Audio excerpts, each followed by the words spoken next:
Hi friends, आप देख रहे हैं फिल्मी खिचड़ी। मैं हूं रूना आशीष और चलिए अब हम बात करते हैं पवन अरुणिता और ऑक्टोपस एंटरटेनमेंट में इतने एक के बाद एक गाने क्यों कर रहे हैं। वीडियोस आए ही जा रहे हैं, तो जो कंफर्म्ड इन्फॉर्मेशन मेरे पास आई है वो आपसे शेयर करने के लिए मैं आ गई हूँ।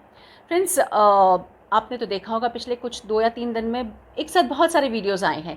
एक तो काटू कैसे रहते हैं, ये वाला गाना आया जो कि शेरशाह का है और इसमें सिद्धार्थ और कियारा के गाने पर पवन और अरुणिता इनैक्ट करते हुए नज़र आ रहे हैं और बहुत क्यूट लग रहे हैं, नो डाउट्स अबाउट इट।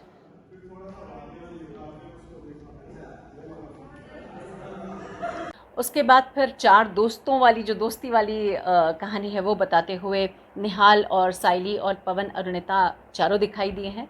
मज़ेदार सॉन्ग था। उसके बाद हाल ही में जो गाना आया है ऑक्टोपस एंटरटेनमेंट के जो स्टूडियो है उसमें पिक्चराइज़ किया गया है, दैट इज़ कौन तुझे चाहेगा। ये MS Dhoni the untold story का गाना है और पवन अरुणिता पर पिक्चराइज़ किया है। तो मुझे समझ में नहीं आ रहा था कि इतनी हलचल क्यों हो रही है। तो मैंने राज रानी जी को बताया, अपने सवाल पूछे, तो उनका जवाब कुछ इस तरीके से था। उन्होंने बताया कि ये जो गाना है ये हम आधे घंटे में शूट कर लेते हैं, बट एक्चुअली में ये इन लोगों की प्रैक्टिस हो रही है। जो 20 गानों का कॉन्ट्रैक्ट था, धीरे धीरे उस पर काम हो रहा है।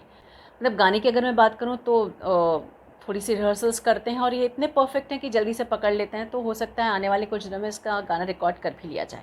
लेकिन अब यही गाना इन दोनों पर ही पिक्चराइज़ किया जाने वाला है, यानी पवन अरुणिता एक बार फिर से दिखाई देने वाले हैं। तो आई गॉट कन्फ्यूज। मैंने कहा फिर वो कश्मीर वाला गाना कौन सा है? देन ही सेड वो अलग है और ये अलग है।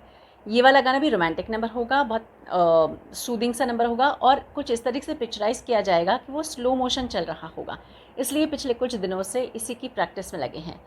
उन्होंने ये भी बताया कि ये लोग परफेक्ट हैं when it comes to singing, लेकिन अब इस बार चूँकि इनको एक्ट भी करना है तो इसके लिए ये बड़ी कड़ी मेहनत में लगे हुए हैं। तो मैंने कहा वाह भाई, बड़ी अच्छी बात है। लेकिन गाना भी इस तरीके से ही स्लो मोशन में ही पिक्चराइज़ किया जाएगा। Action.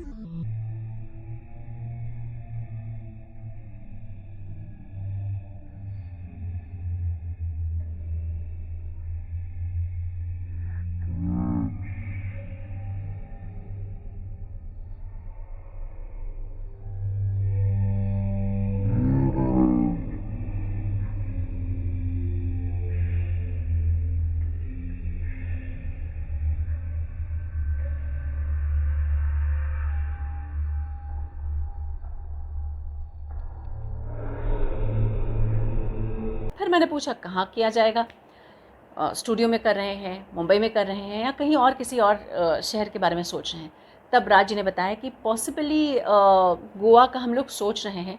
अगले कुछ दिनों में हम लोग जाएंगे, वहाँ पर रेकी करेंगे, ढूंढेंगे। अगर परफेक्ट लोकेशन मिल गई तो हो सकता है कि इसे गोवा में पिक्चराइज़ किया जाए। तय नहीं है, लेकिन चांसेस बहुत ज़्यादा हैं इस चीज़ के।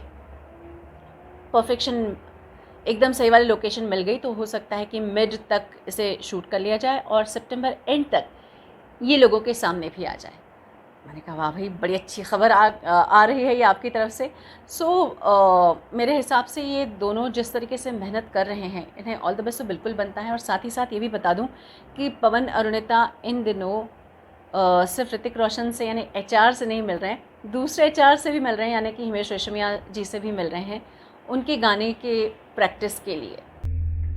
ये दोनों हाल ही में महाराष्ट्र के राज्यपाल कोश्यारी जी से भी भेंट करके आए हैं और Rupesh Savarkar, BJP state executive, Bharatiya Janata Yuva Morcha और ऑक्टोपस एंटरटेनमेंट के साथ ये दोनों महाराष्ट्र के पूर्व मुख्यमंत्री देवेंद्र फडणवीस से भी मिलकर आ रहे हैं।